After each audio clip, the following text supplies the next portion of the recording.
It has been 2 months since Arknights Endfield got released, and despite a lot of drama around it, the game had a massive success on its release. As the game is going into the next patch, I finally mustered up some courage to make a review on Endfield. I would like to share my honest thoughts, not only as a day one Endfield player, but also as an artist and as a long-term Arknights player. I think the game has a lot of potential to develop into something amazing that players would be enjoying for many years, but it also has plenty of issues that spoil the fun for me quite a bit. And to make it clear, I was not sponsored to make this video, and I'm not a part of Arknights Endfield content creator program, so all the things I say in this video are completely my honest thoughts. In this video, I would like to make some parallels with the original Arknights, focus more on the design and story aspects of the game, as I'm not much of a technical player, and I bet there are way more videos and reviews from other content creators on that topic. With that being said, I actually quite enjoy the combat in the game. It's easy to do the perfect dodges and to parry enemies. The boss encounters are quite fun, and if you prepare your team correctly, the combo skills are very satisfying to use. But it does get quite boring eventually, especially with the daily grind. Just like in any other gacha game, there is a system of accumulating energy called sanity in both Arknights and Arknights Endfield. You can spend that energy on certain stages to get character and weapon progression materials. And oh boy, do those materials are hard to get. The lack of progression materials is horribly noticeable in this game. As a beginner player, you usually get a lot of rewards from doing the story and beginner events to jumpstart your journey, but even with all that, at one point you start noticing how hard it gets to level up your operator skills. And then suddenly, you lack materials for upgrading weapons, and then you understand that you're out of in-game currency, which is needed to do any sort of character or weapon upgrades in the game. This is definitely an issue that many people would encounter in the original Arknights as well, but events are usually very generous with the materials for character progression, and grinding things like experience records or money is a matter of few taps and waiting for the stages to auto-clear itself. You don't have to do anything. You just click a few buttons and wait. In Endfield though, it does get very tedious grinding not only currency and experience materials, but also weapon, skill, promotional materials, and these stages get very quickly repetitive and burdensome to do. And I genuinely hope that developers bring some solution for that, because I feel so tired. And I'm also quite discouraged to pull for new characters, because I can already imagine all the grind, pain and tears that I will have to do to max out my character. And also, as I mentioned, the same issue exists in Arknights, but it might be a little bit different issue, because in original Arknights we have a big roster of characters. Too big.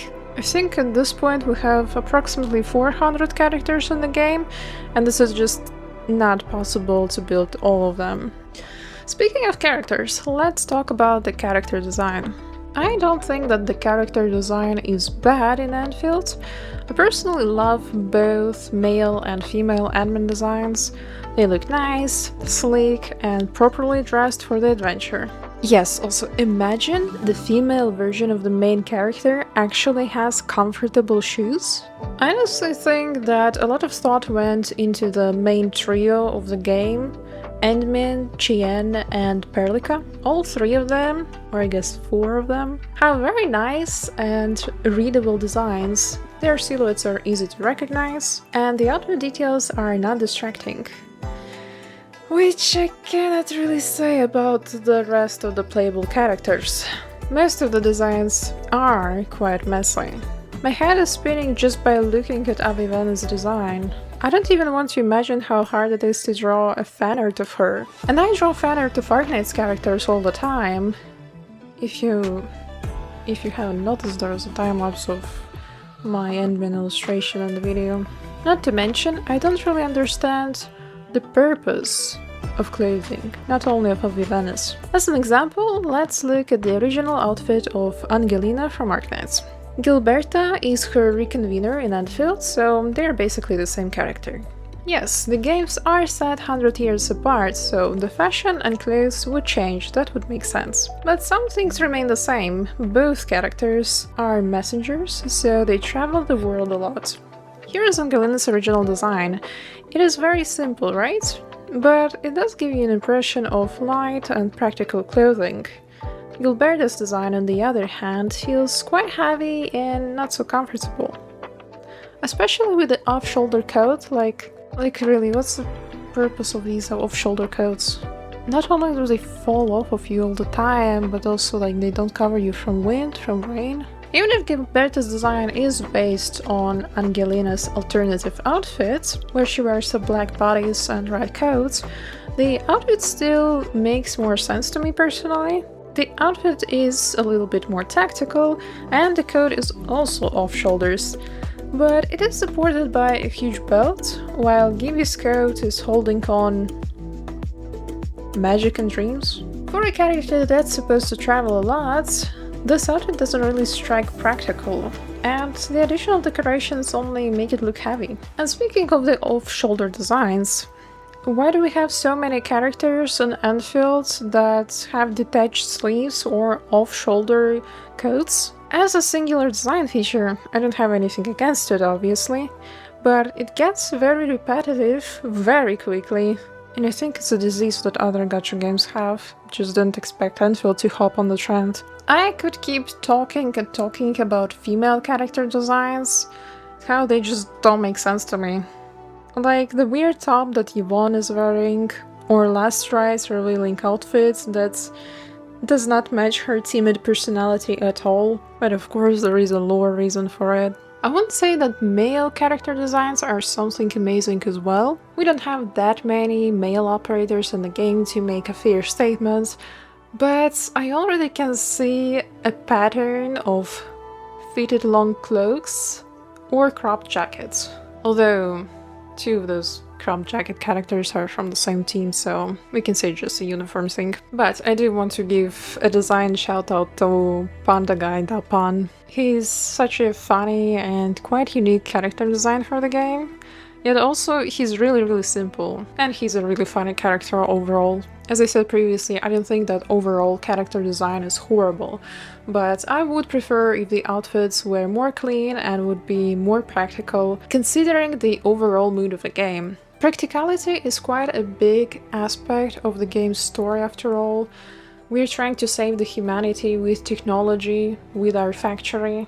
So how come it doesn't translate into characters' outfits? What I'm very disappointed in, though, is the quality of NPCs. Probably the only NPC that I remember clearly is Mr. Andre. The rest of NPCs are completely grey and boring models, despite those characters being important in the story. For example, look at Director Chin. While her overall design is not bad, she doesn't strike an important figure at all.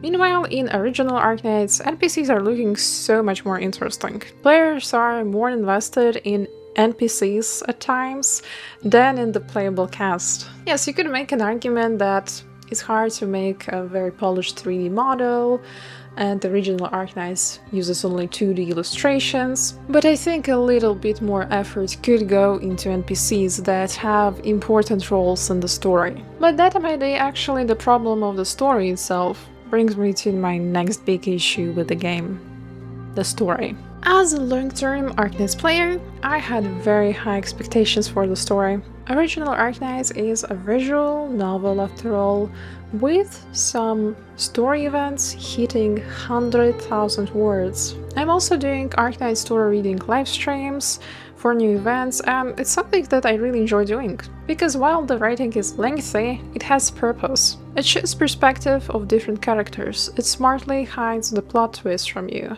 and leads you to a grand culmination. As for Enfield, while the premise of the story is not bad, It's the absolutely horrible writing that makes me shiver from cringe. Original Arknights doesn't shy away from showing you the cruelty and despair of the world. In the game, Doctor, the main character, also suffers from amnesia and wakes up knowing completely nothing about the world.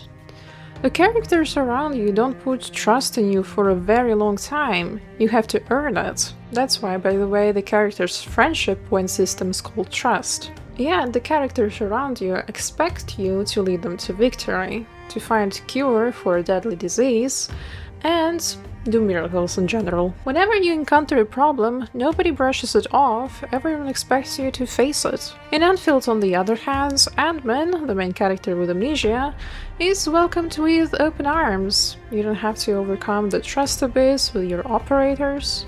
Whenever you stumble upon a problem in this world, Berlica just says, "Yes, Ant-Man, we have neuropathy, we have wars, we have resource problems. But don't worry, Ant-Man, everything will be okay." And it's also so frustrating that every single character in the game has strictly friendly, positive relationship with the Ant-Man. In any other case, they're just the enemy faction. Everyone is just on the 7th cloud from your awakening as if you're second coming of Christ or something, while in reality you're just a penguin having fun building a factory. And the story focuses completely on Ant-Man. As I previously mentioned, NPCs and playable characters in Arknights have important roles in the story. You see their perspective and thoughts. Hell, there are so many stories where Doctor, the main character, is not even present. So it's no wonder that players are more excited about some NPCs rather than about newly released playable characters. We just develop a bond to them through the story. And unfortunately, I cannot say that I got to experience anything near towards any of the Endfield characters, except maybe Ant-Man. The game's main story and all the current side stories and events are heavily focused on Ant-Man. Not to mention, the story pacing is just really awkward. To me, the story feels like it was made for clippers to make funny short-form videos, sadly. One of such moments is when director Chen says that nothing bad can ever happen and there is a big explosion right behind her back. Yes, it's a very comical and funny moment, but at the same time they were just a minute ago discussing that it would be a disaster, that it would endanger the entire region. It is a sinister situation, yet all of it is diminished by a funny cutscene. Another example of awkward pacing is the date, stroll with Zhuang Fanyi. I'm so happy, such a beautiful pink filter and gentle close-ups of Zhuang's face that just confirm her unrequited feelings for Ant-Man. And the date ends with a beautiful drone show. And right after it, you are going to fight for the peace of the region. I don't know, I really can't take the story seriously when it's barely trying to make cohesive connection between different parts of the story. The date could have been easily the final part of the Wuling City arc, and it would make much more sense in my opinion. We saved the day and got to enjoy a peaceful show.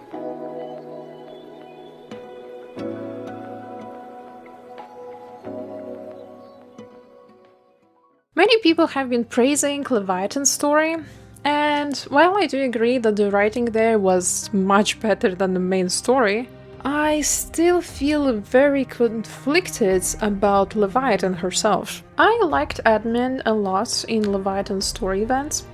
We actually got to see Ant-Man's conflicts and inner fears briefly. On the other hand, as I said previously, the game focuses too much on Ant-Man. As for Leviathan herself, her story felt extremely underwhelming.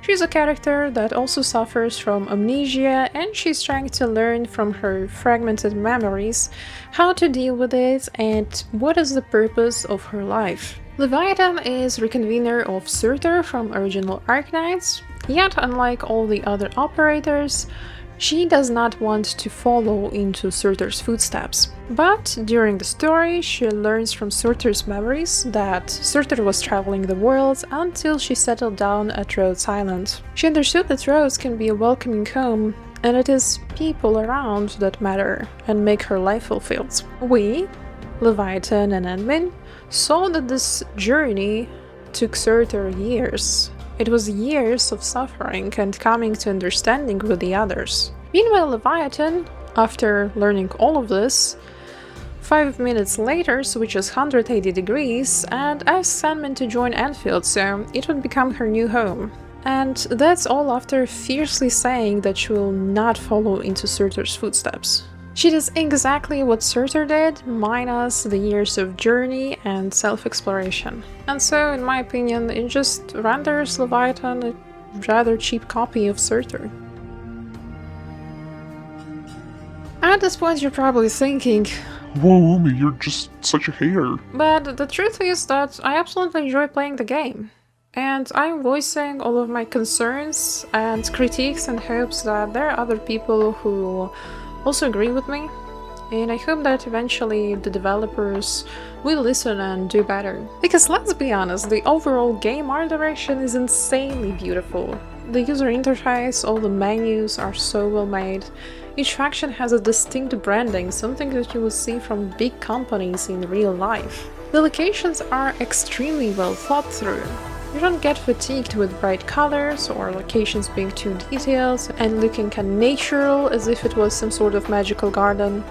On the contrary, the world is quite simple and oftentimes dull, and yet you sometimes stumble into those locations that just take away your breath. It's the same type of moment when you come out of the hero's grave in Elden Ring and there's a breathtaking view of Limgrave right before you. Such moments are consistently there throughout the game. Speaking of the map, each location on the map is not too big nor too small for exploration. Well, the hub and Wuling City are quite tiresome to explore and backtrack, but I enjoy doing exploration in other locations. My favorite by far is Aubrey Quarry, with the map being very small, but you have to do a lot of vertical movement around it. And the AAC, if you don't like the factory gameplay, you do, but I personally can be lost there for hours, optimizing my production lines and thinking of better placements for each construct. It's just so satisfying and fun, not to mention how well it looks. The machines are well designed and it gives great visual pleasure to look at your factory. Well, maybe not at mine, it looks quite sad. So, would I recommend anyone to play Endfield? For me right now it's hard to say, because the game visually is stunning and I'm having a great time exploring the maps and growing the factory. But at the same time, there are quite big problems with the main story and the character progression, and both are very big parts of the game. The daily sanity grind is boring and not rewarding, and the story itself is not bad, but it does suffer from bad writing and pacing. But for now, I'm choosing to keep playing, and I want to see for myself how this game develops. As a long-term Arknights player, I know Hypergryph can do amazing writing, and they are also consistently solving the grind issues and adding quality of life features into original Arknights. So for now, I just want to trust the developers and keep playing the game. Also, if I was a real hater, I would not be drawing the penguin fanart. I hope you enjoyed this video. Let me know in the comments if you are enjoying Endfield, or maybe what other concerns and critiques you have for the game. Obviously, this was all just my personal opinion on Endfield, and if you don't agree, that's totally fine. As always, I'm wishing you to stay comfy in your boxes, and see you in the next video. Bye!